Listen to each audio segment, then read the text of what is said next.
Kristin and Ryan, congratulations on your engagement." That banner greeted me as I arrived at the cottage. At that instant, my heart skipped a beat. I blinked, hoping I'd misread it, but there it was, clear as day. A golden balloon arch proudly proclaimed, "Kristin Ryan forever." The entire place was decorated in soft whites and pinks. Cradling my round belly with both hands, I took a deep breath. This cottage was my space, something I inherited from my late grandfather. Now 8 months pregnant and dealing with a fragile body, I had returned to my parents' house a week ago. My doctor had advised complete rest after a sudden bout of illness. During that time, I had no choice but to ask my mother, Barbara, to handle the baby shower preparations. She'd smiled sweetly and said, "Leave it to me. You just focus on resting for the baby." I believed her. I didn't think I had any reason to worry. Today was supposed to be my baby shower, with close friends gathering to celebrate new life. But the scene before me was nothing like that. It became the engagement party for my sister and her fiancé. The front door stood wide open. Strangers in catering uniforms bustled in and out. The air was filled with the aroma of food, trays being carried every which way. Then I glanced toward the entrance area and my breath caught in my throat. There, neatly displayed, were the organic gift sets I had personally picked and ordered. But on top of them lay a carelessly placed card, "Party favors for guests." As if they had always been meant for this event. Something cold spread through my chest. An emotion somewhere between grief and fury surged inside me, and I heard my own voice before I could stop it. "What is going on here?" My voice was colder than even I expected. One of the nearby staff members turned abruptly at the sound, but no one responded. Then I heard Kristin's shrill voice from the living room. "More lighting. Ryan's parents want good shots for Instagram." The frivolity in her tone left me speechless. Without a word, I took a slow step forward. Inside, my heart felt frozen still and brittle like ice. I walked silently toward the back, and what met my eyes was a lavishly decorated living room. White and gold balloons, elegant catering, and an abundance of fresh flowers. At the center stood Kristin, dressed to perfection, her eyes shimmering with makeup, draped dramatically on Ryan's arm as she smiled into a smartphone camera. With each shutter click, she struck a new pose. Ryan stood beside her, playing the charming fiancé. I stood frozen, time seemingly suspended. Near them, Ryan's parents and a few relatives chatted happily. My mother was among them, adjusting Kristin's dress like she was royalty. In another corner of the room, I saw my father dressed in a suit, arms crossed, chatting and laughing in unusually high spirits. He was always reserved, but today he was beaming with pride, clearly thrilled about his daughter's engagement. As soon as I appeared, the air seemed to freeze. "Stacy, what are you doing here? Wasn't today supposed to be my baby shower? Why has it turned into Kristin's engagement party?" Barbara cleared her throat and forced a smile. "Sweetheart, we were worried about your condition. We thought it was best not to burden you with a party. And since the opportunity was there, we just decided to celebrate Kristin and Ryan instead. And was I ever consulted about this?" She looked away. Then Kristin barged in. "What's with the scary face? You're pregnant, you should just relax. Ryan's parents are here, try not to ruin the vibe, okay?" I was at a loss for words. "Kristin, this is my cottage. I inherited it from Grandpa. You don't have the right to use it without asking." "Seriously? You're bringing that up now?" "The party's already started. Don't make a scene, it's bad for the baby." Those words pushed my anger to its boiling point. "Was that a threat?" She shrugged. "Just saying, if you throw a fit now, don't expect things to go smoothly. Keep it civil for everyone's sake." Barbara chimed in with a hushed voice. "Stacy, you do care about your image, don't you?" You wouldn't want your followers on social media to see you causing a scene while pregnant, would you? I gave a dry laugh in my head. They had no idea how much influence I actually wielded.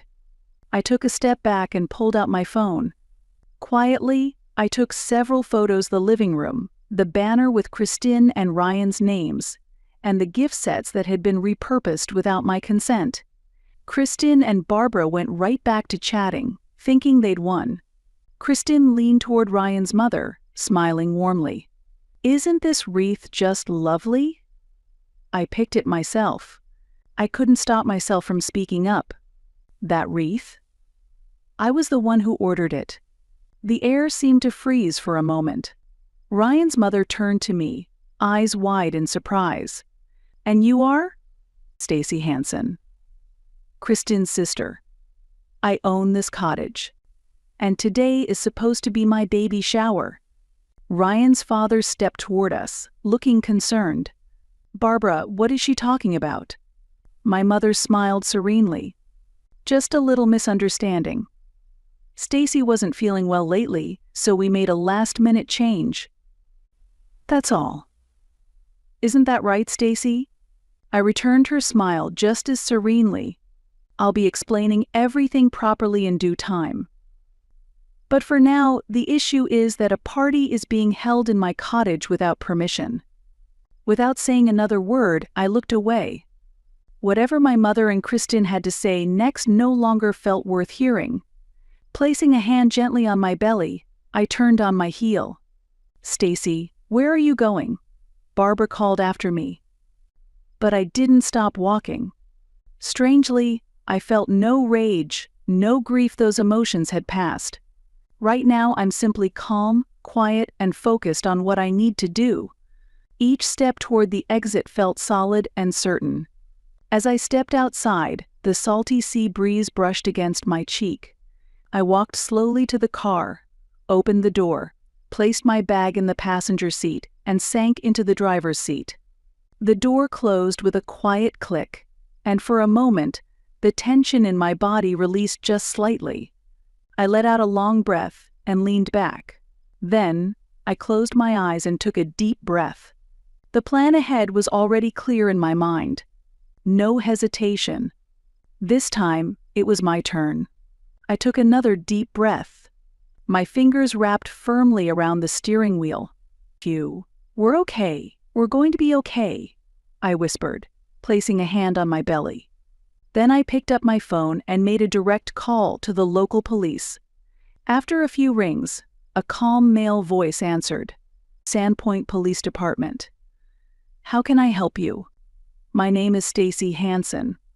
A party is currently being held at a property I own without my consent." I was also verbally threatened.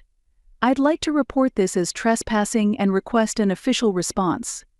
The officer's tone shifted immediately to one of seriousness. "And you're the legal owner?" "Yes, I have the deed. Are you currently on the premises?" "No. I've left the cottage for safety reasons. I'm 8 months pregnant." "Understood. Please prioritize your safety. We'll dispatch a patrol unit immediately." "May I have your name and contact information again for verification?" I provided all the necessary details.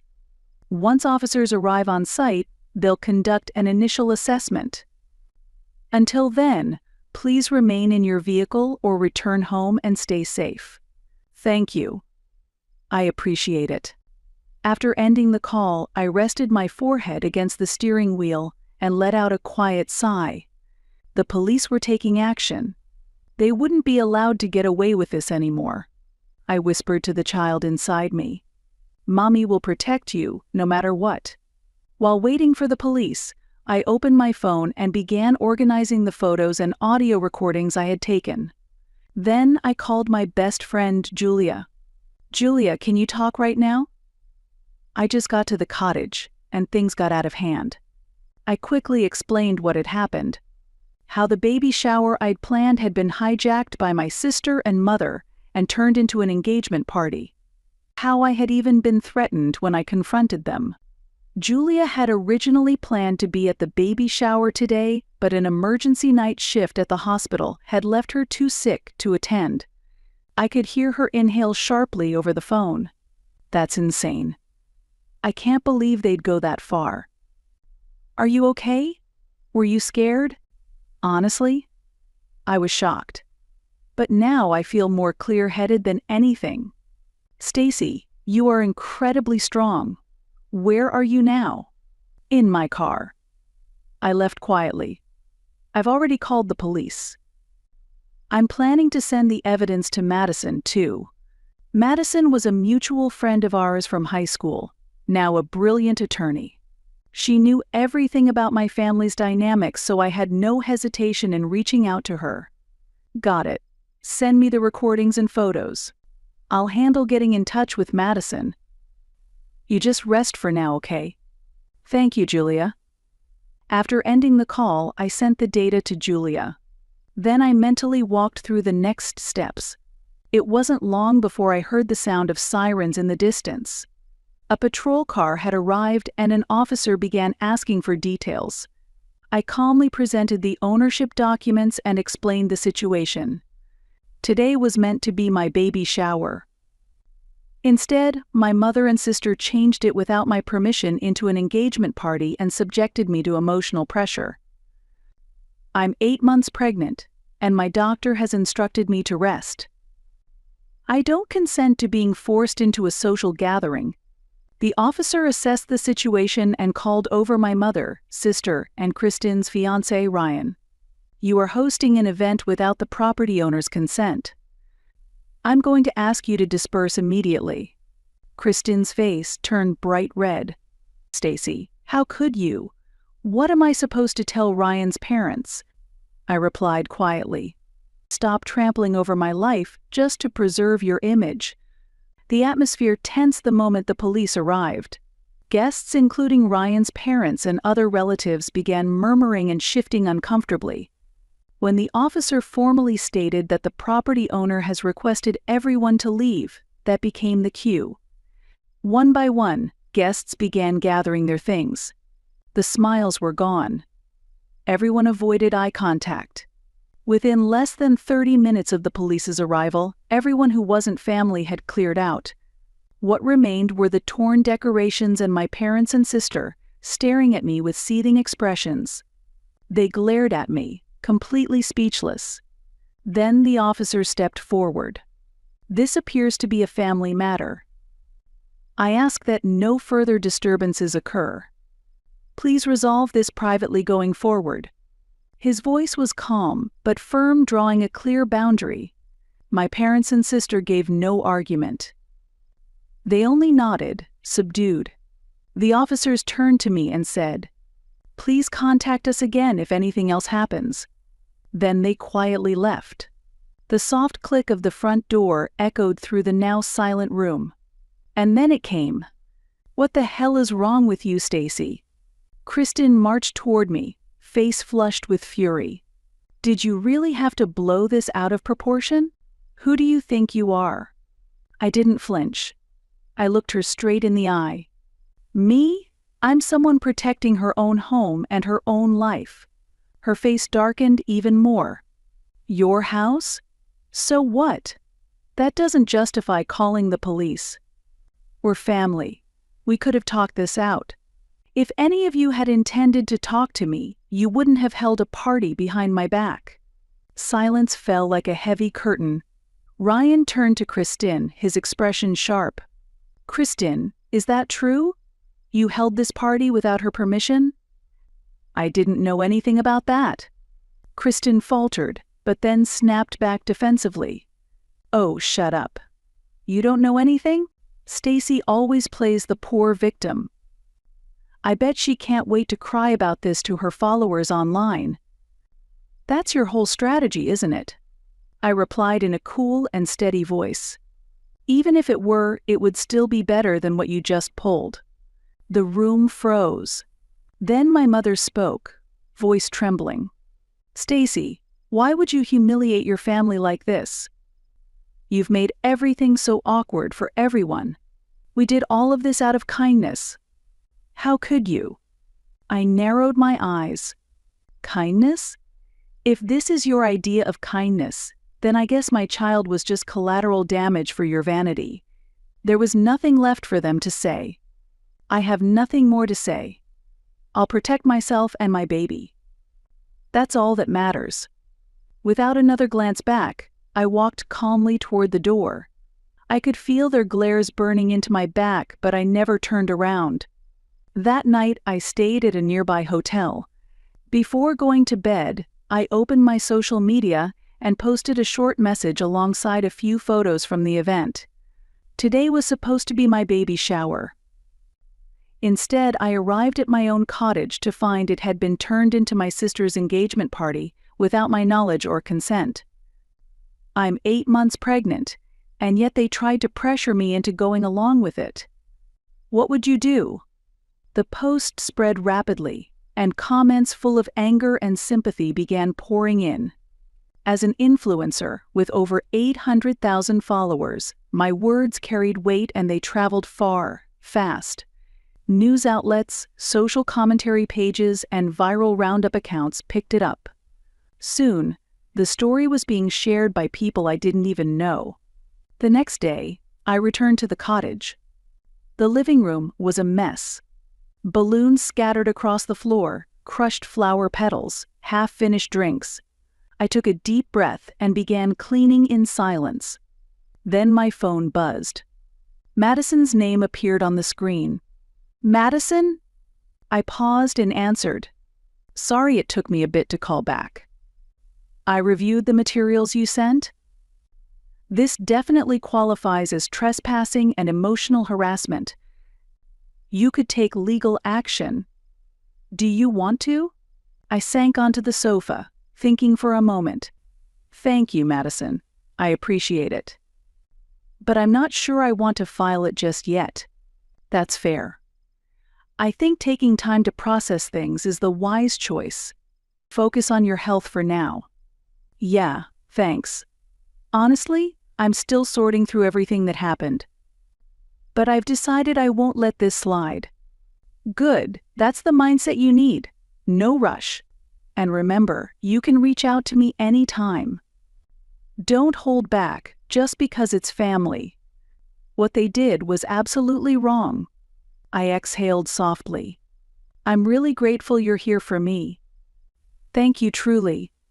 After ending the call, I took a deep breath and gently set my phone on the table. The only things left in the stillness of the cottage were exhaustion and a cold, simmering anger.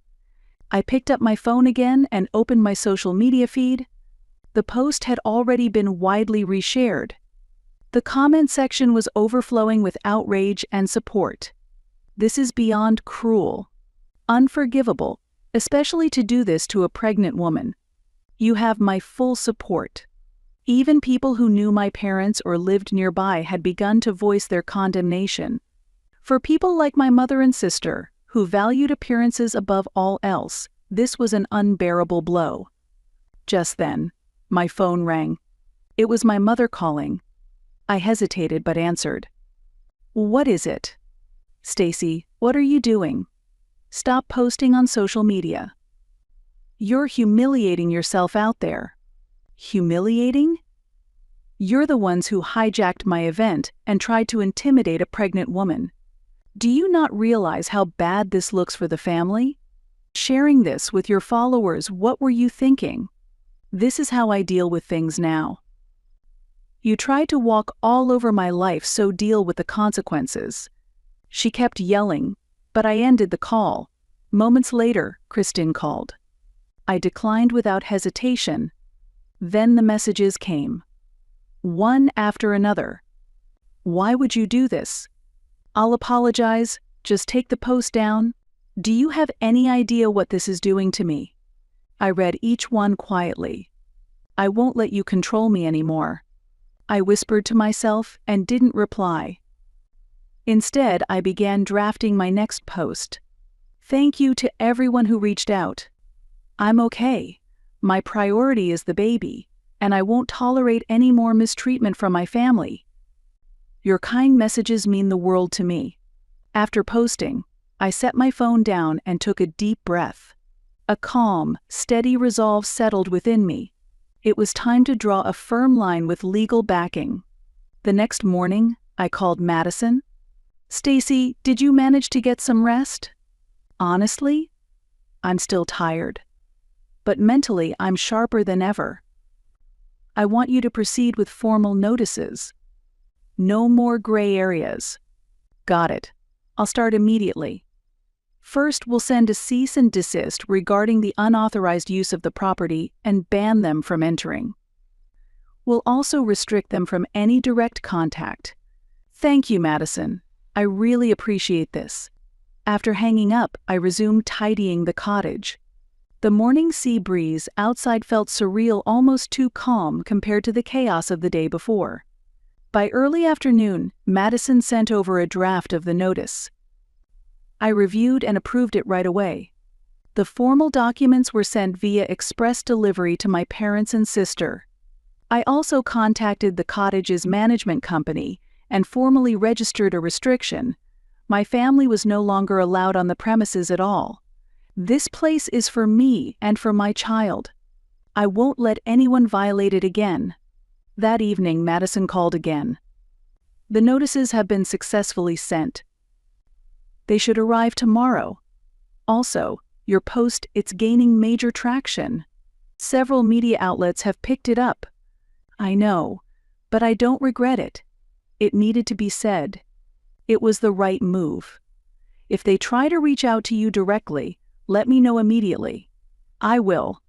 And as expected, the next day, my phone rang. It was a call from my mother. I hesitated for a moment, but didn't answer. I forwarded it to Madison instead. Later in the afternoon, dozens of messages from Christine flooded in. "What do you think you're doing? We're family." Now Ryan's family has heard all about this. "This is your fault. If you have something to say it to me. Don't hide behind a lawyer." I replied only once. "All future communication will go through my attorney." After that, I stopped responding altogether. Even my father sent a short message, "You've taken this too far." I forwarded that one to Madison too. She said to me, "Stacy, they're only now realizing the full weight of what they've done. What matters is that you hold your ground." I know. I'm not the same person I used to be. The impact of the formal notice was immediate. My mother emailed Madison directly, asking if she could speak to me to apologize.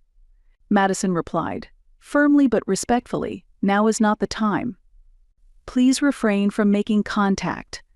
As for Kristen, I heard indirectly through Ryan that the wedding had been postponed, and the engagement came to be under review. Apparently, Ryan's family was deeply displeased with everything that had happened. Ironically, the very act she took to show off ended up damaging her own reputation. I simply watched the consequences unfold in silence.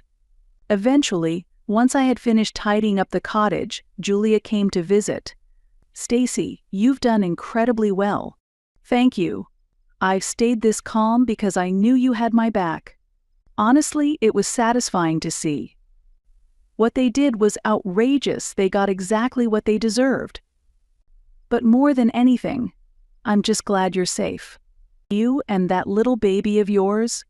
I smiled softly. "Yeah, I just wanted to protect both of us. Never again would I allow anyone to trample over my life." The two of us sat in peaceful silence, sipping tea while looking out over the calm sea. 2 months later, I gave birth. It came a little earlier than expected, but both the baby and I were healthy.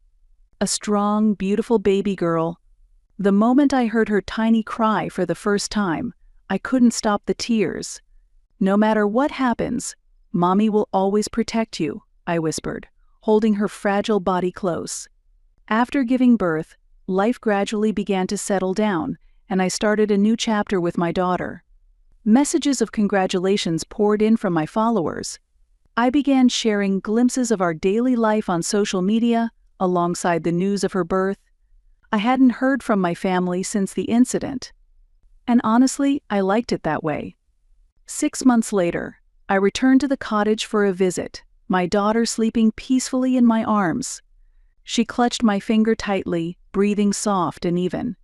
I sat there soaking in the moment until the sudden buzz of the intercom broke the silence. Startled, I gently laid her in the crib and walked over to the monitor. What I saw on the screen took my breath away. Standing at the front door were my parents and Kristen. Something stirred in my chest, a faint ripple. We hadn't seen each other in 6 months. But I was no longer the woman who once shrank under their gaze. I inhaled deeply, then slowly exhaled, steeling myself. I'm okay. I'm not afraid anymore. Murmuring that quietly, I walked to the door, paused for just a second, took one last deep breath, and placed my hand on the knob. Then, I opened the door slowly. "Stacy, it's been a while," my mother said, her voice tight with nerves. My father gave a small nod without a word. But what truly surprised me was Kristen. Her belly was clearly rounded. She was pregnant. "May we come in?" I paused for a beat, then nodded. "Go ahead." Once seated in the living room, there was an awkward quiet. My daughter slept peacefully in my arms. Then my mother finally spoke. "I've been thinking about everything that happened. Stacy, I'm so sorry for what we did to you." My father nodded solemnly. "We hurt you. We did something we can never undo." "I'm truly sorry." I listened in silence. Then Kristen spoke, voice low. "Actually, I'm pregnant. After the party, I wasn't feeling well. I went to the doctor and found out. Brian and I postponed the wedding. We're figuring things out." I looked at her quietly, surprised but calm. "I see." She kept her eyes down. "I think I finally understand how you felt. Back then, I was so selfish. I'm sorry." "Really?" I took a long, slow breath. "I accept your apology. But that doesn't mean we can go back to how things were. You understand that, right?" My mother nodded, face serious. "We understand. But we hope little by little we can rebuild something. We've seen how strong you've become.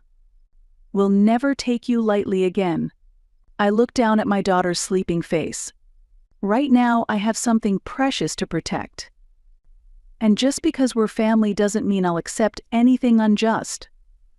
That boundary will remain." My father spoke gently. "That's fair." I gave a small smile. "Then let's try." Slowly. "I want my daughter to see what a respectful relationship looks like." They nodded. It wasn't a full reconciliation, but there was sincerity. Now, I no longer needed to seek validation from my family. I had found it elsewhere in a community of followers who encouraged and supported me. Most of all, my daughter, this irreplaceable little soul, brought light into my life. I was finally stepping into a new life of my own, one not defined by family expectations, but by who I truly was. And with each step, I felt more certain of the path I was on. After they left, I gently squeezed my daughter's tiny hand. Feeling her warmth, I made a quiet vow. From now on, I'll protect you, always. No matter what. And with that, I looked ahead because my next step had already begun.